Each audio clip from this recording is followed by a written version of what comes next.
the roommate who never was. I had a quiet, similar story. When I first moved into my college apartment, it was an exciting but nerve-wracking experience. The place wasn't anything special, just a small 3-bedroom space in an old building that groaned and creaked like it was alive. I had 2 roommates, Sarah and Brian, both strangers I'd met through the campus housing system. Things started out normal enough, at least for the first few months. And then there was Emma. Emma was our 4th roommate, except there wasn't supposed to be a 4th roommate. I didn't notice her at first. None of us did. There were small things, like an extra pair of shoes by the door or a cereal box that emptied too quickly. Sarah assumed Brian was the culprit, and Brian assumed it was Sarah. I didn't care much. I was buried in schoolwork and spent most of my time locked in my room. Then one night, Sarah mentioned Emma in passing. We were sitting on the couch watching some terrible rom-com when she casually said, "Emma's been in the bathroom for like an hour. She better not use up all the hot water again." I paused, popcorn halfway to my mouth. "Who's Emma?" Sarah gave me a weird look. "Our other roommate? You've met her, right? Red hair, always wears those ratty socks with the sunflowers?" I shook my head slowly.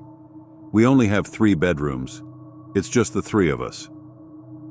Sarah blinked, as if trying to process my words. Then she laughed nervously. "You're kidding, right? She's been here since we moved in."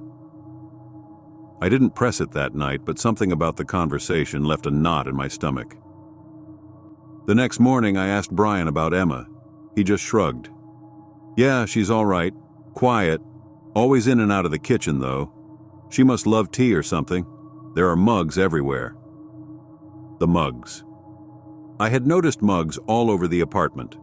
On bookshelves, the bathroom counter, even once on top of the fridge. I'd assumed they were Brian's. That night, I paid closer attention. As I lay in bed, I heard soft footsteps in the hallway, but when I peeked out, no one was there. The next morning, the shower was wet, but Sarah was still asleep, and Brian hadn't left his room. Over the next week, I became obsessed with finding out who Emma was. Every time I asked about her, Sarah and Brian gave vague descriptions. Red hair, tall, kind of quiet. Yet despite all their insistence that she existed, I realized I didn't have a single memory of meeting her. It wasn't until I started looking through my photos that the unease turned into full-blown dread. In every picture I'd taken in the apartment, group selfies, random snapshots, there was always a strange gap where a person should have been. A space on the couch, a shadow that didn't match the objects around it. Once I saw a blurry outline near the kitchen door, but when I zoomed in, my phone glitched and crashed. I confronted Sarah and Brian that night. "Something's wrong," I said, slamming my laptop shut after showing them the photos. "There's no Emma. She's not real." Brian looked annoyed. "Of course she's real. She was just here an hour ago. She made that disgusting lavender tea she's always drinking." Sarah frowned, though. "Wait, when was the last time you saw her, Brian?" He hesitated. "Yesterday?" "No. Maybe 2 days ago?" He scratched his head. "She's usually in her room." "Which room?" I demanded. Neither of them could answer. We spent the next few hours tearing the apartment apart. We opened every drawer, checked every closet, and even pulled up the carpet in one corner when Sarah insisted she'd heard tapping beneath it. But there was nothing. No trace of Emma. That's when the messages started. It began with a sticky note on the fridge. "Don't forget to buy milk. Emma." Brian thought it was a joke, but Sarah looked pale. She swore she hadn't written it, and I hadn't either. The next day, a text appeared in our group chat. It was from Emma. "I'm going to be late tonight. Don't wait up." I didn't even know she was in the chat. When I checked the contact info, it was blank, just an empty name field. By the end of the week, Emma's presence was everywhere. There was an extra toothbrush in the bathroom, mismatched socks in the laundry, and faint humming at odd hours of the night. Sarah claimed she saw someone standing at the end of the hallway. But when she turned the lights on, no one was there. And then Brian disappeared. We woke up one morning and his room was empty. His bed was neatly made, his belongings gone. No note, no text, nothing. His phone went straight to voicemail. The landlord said he'd never heard of Brian, and there was no record of him on the lease. Sarah and I were terrified. We stayed up all night, trying to figure out what was happening. We decided to leave the next day, but when I woke up, Sarah was gone too. The only thing left behind was a sticky note on my bedroom door. Don't leave. Emma. I'm writing this now because I don't know what else to do. The apartment feels smaller, quieter. I can hear footsteps at night, and the mugs keep multiplying. Every time I try to leave, I end up back in the living room, as if the apartment won't let me go. And sometimes, when I look in the mirror, I swear I see her, red hair, sunflower socks, standing just behind me, waiting.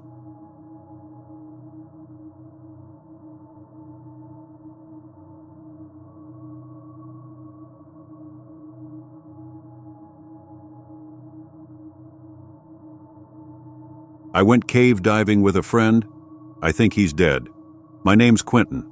I'm a cave diver. No matter what people say, it's not as bad as people make it out to be, as long as you do your research and bring the right supplies. The reason there's so many scary stories about caving is because most people are unprepared and untrained. Most caves haven't really been mapped out. That's what brings me to them.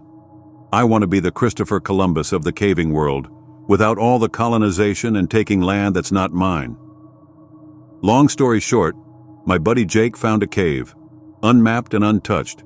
We geared up, made sure people knew our location, and made a trek to the cave. It wasn't far from where we lived, just a small town in the middle of Massachusetts. I met Jake there sometime near 2 p.m. We both took our own cars. He had a top-of-the-line Jeep, could get through any terrain.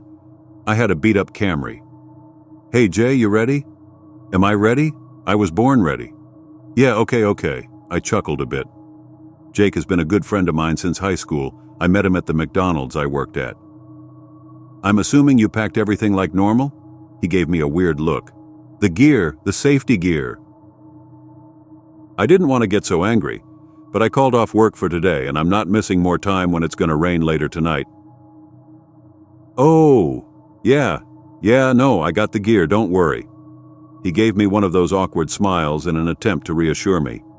I was a little uneasy about it, but I can't lie and say it didn't work, because I stopped asking. It was around half a mile to the cave from where we parked, so it should be near 10 minutes to get there. Since we were walking, we grabbed our packs and made the walk. Around 5 minutes in, I noticed a skinny but 4-foot-tall rock with an arrow facing the direction we came from. Jake, what the hell? I thought you said this place was unexplored. Sorry, man, I must have missed it. What do you think it means? I can only assume where to leave. Let's just go check it out anyways. 5 minutes later, we ended up at the cave entrance. It was no different than any other cave I've seen in terms of the surroundings, except for one thing. Right above the cave hole was an arrow pointing up. I was still so pissed at Jake for thinking the cave was unexplored that when he attempted to bring up the arrow, I ignored him. Okay, I'll head in first then. As I watched him go down first, my excitement of the cave diminished. I followed suit anyways. Like every cave, this one was jaggy. The edges of the wall would scratch your skin like a cat's claw if you weren't careful. It's the only reason we're wearing leather down here. The cave went down like a slope on a graph. It went on like that till we hit a small tunnel. It was definitely the smallest space I ever went through. I had to push, no ram, my bag through it. I didn't think it was going to get through all the way with the sides of the tunnel squeezing me in its rocky hands. Jake, I'm having some trouble getting through. I'm going to need you to pull on my bag. Silence. I didn't even realize I couldn't hear his muffled scuffling in front of me. How far ahead did he get if I couldn't hear him right in front of me? Jake? I waited there for what felt like hours. It wasn't until I heard Jake scream at me that I realized it had only been a few minutes. Quentin, back up and leave now. He wasn't close at all. His voice echoed from what sounded like the bottom of the cave. I barely even heard him. "What's wrong? Jake! Jake, can you hear me?" I got no response, and right after I yelled back at him, the cave rumbled. A gust of wind blew into my face from the sides of my pack in front of me. I felt the cave yelling at me, and I wasn't the type of fool to ignore it. I scuffled as fast as I could in reverse. I didn't even grab my bag. As I was retracing my actions, my helmet somehow got stuck. I was so terrified that I just undid the strap and left it. The cave kept rumbling louder and louder, as if the earth itself was imploding. I barely made it out the tunnel before I watched it completely close, and I don't mean it collapsed, it closed. I don't even know how to explain it. The rocks grew together. I didn't have time to worry about Jake. I crawled up the slope faster and faster and faster till I got to the entrance. As I threw myself out, I looked at the entrance. I noticed the arrow changed directions. It was facing left, right where we came from. I didn't think anything was chasing me, but I ran and ran for what seemed like an eternity until I saw the rock we passed, the arrow pointing left. I couldn't stop. I wouldn't stop. That was until I saw the rock again. It was point right. I ran right. I came across it another time. It pointed straight. I went straight.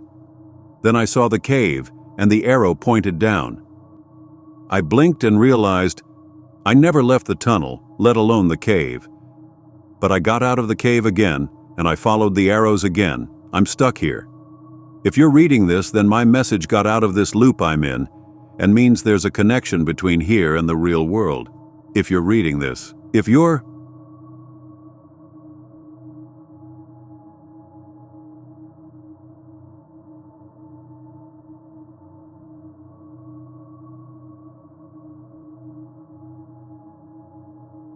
I went for a drive to clear my head, but something wasn't right. Ever since I got my full license and could drive on my own, I'd head out late at night to clear my head or just unwind. I'd sneak out of my room, careful not to make any noise, grab my coat, boots, phone, and wallet, and then drive off to some back roads. I'd usually be gone for just 1 or 2 hours, enough time to drive somewhere, park, and unwind before heading back. I kept this to myself. During the drive, I'd maybe see 1 or 2 other cars, and I almost never encountered anyone when I got to my destination. These drives usually happened around 2 or 3 a.m., when most people weren't out, and that's exactly what I wanted.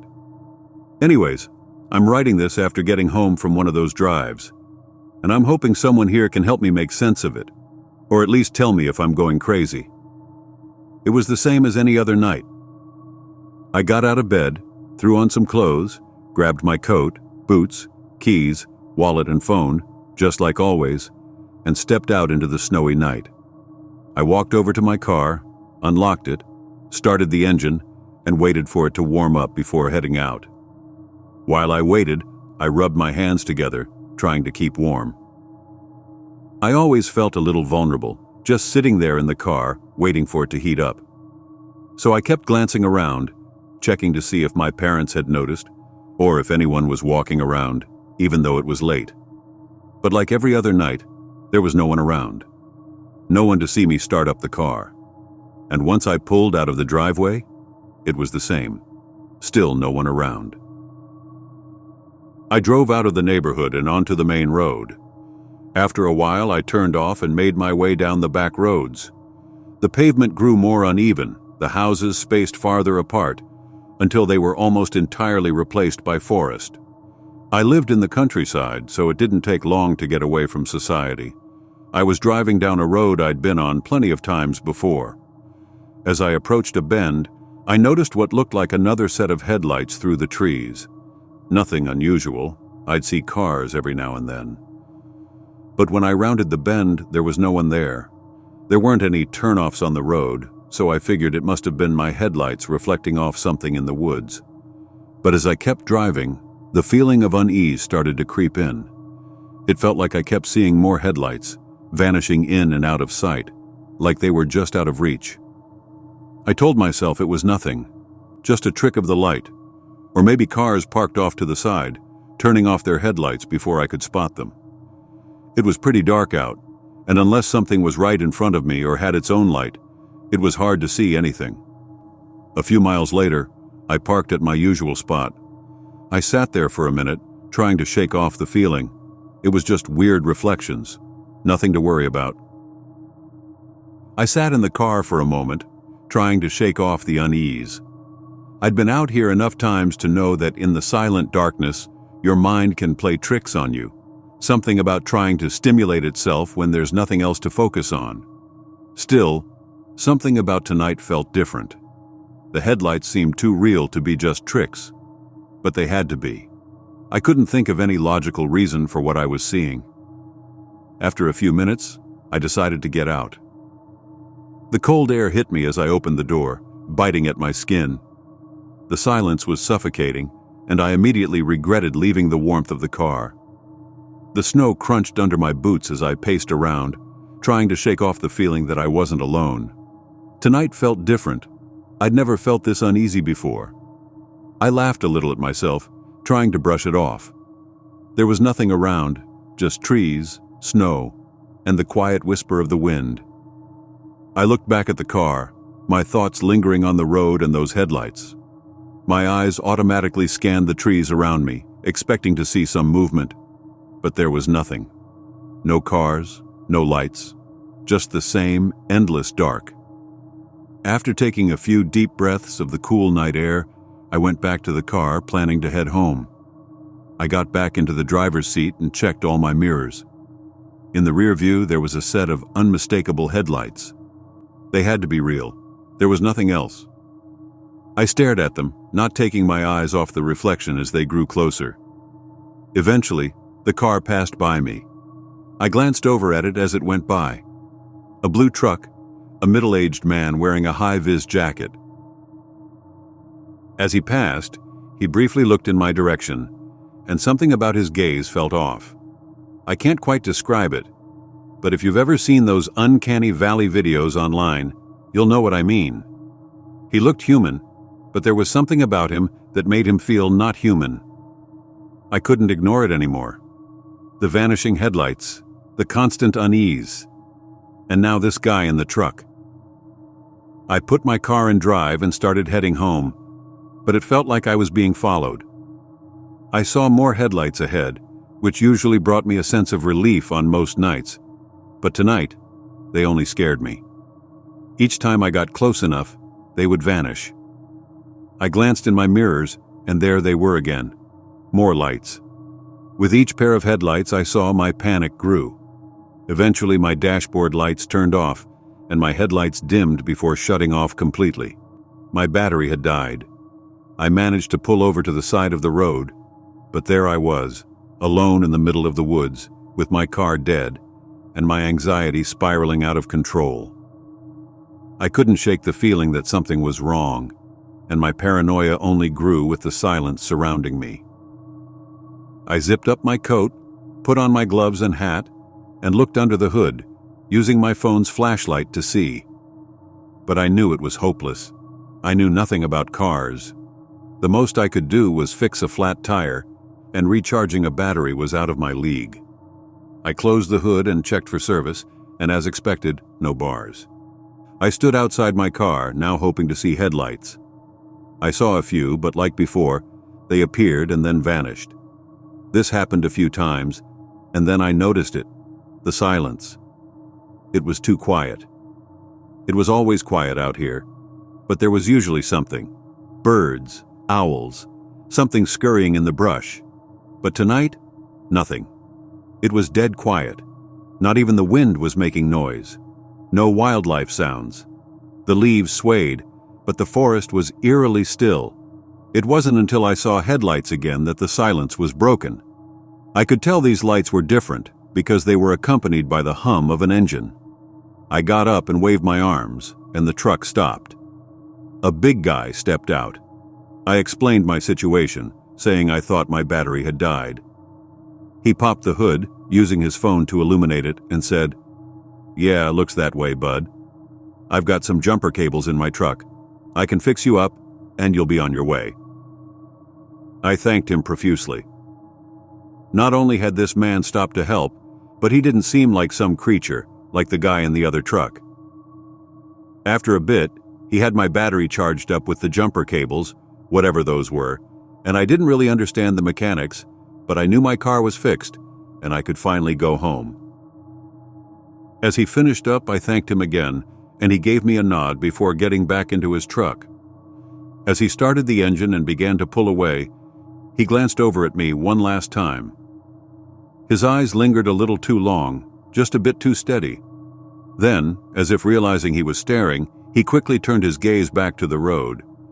But it wasn't the look itself, it was the way he moved. It felt off. There was something deliberate about it, like he knew more than he was letting on. Before he drove off completely, he called out from the window, "Take care, Aiden. Stay safe out here, all right?" The words were casual, but the use of my name, how did he know my name? I hadn't told him, and I sure hadn't seen him before. It wasn't anything overt, nothing that would make anyone suspect anything too strange at first, but something in the way he said it, like he had no reason to know it but did anyway. It sent a chill down my spine. As his headlights disappeared into the dark, I stood there frozen for a few moments, trying to make sense of it. The silence seemed thicker now, the shadows longer. I couldn't shake the feeling that I wasn't alone, that I was still being watched. But I drove home, and this time, no headlights appeared, no cars. The night was completely silent, but sometimes I thought I heard whispers from the forest, like it knew I was noticing things I shouldn't. The stillness, the guy in the truck, the man calling my name. As I drove, the whispers seemed to grow louder. They were incoherent, but they felt angry. I could barely take it, the weight of the tension pressing down on me. But then, just as suddenly as it had started, it stopped. I approached the highway again, and the familiar sight of houses began to reappear. The entrance to my neighborhood loomed in the distance, a welcome sight. I parked my car, went inside, and came straight to my room. It's 3 a.m. now, and I still haven't been able to sleep. Every time I hear a creak in the house or something outside, I flinch. I don't know if what I saw on those roads was real, or if that man really did have something wrong with his face. Did I tell the other guy my name? What were the whispers? Can someone please help me understand what happened? Is there any explanation for any of this? Small update. I was about to post this when I noticed a truck parked outside my house across the road. I'm pretty sure it's the blue truck from the woods.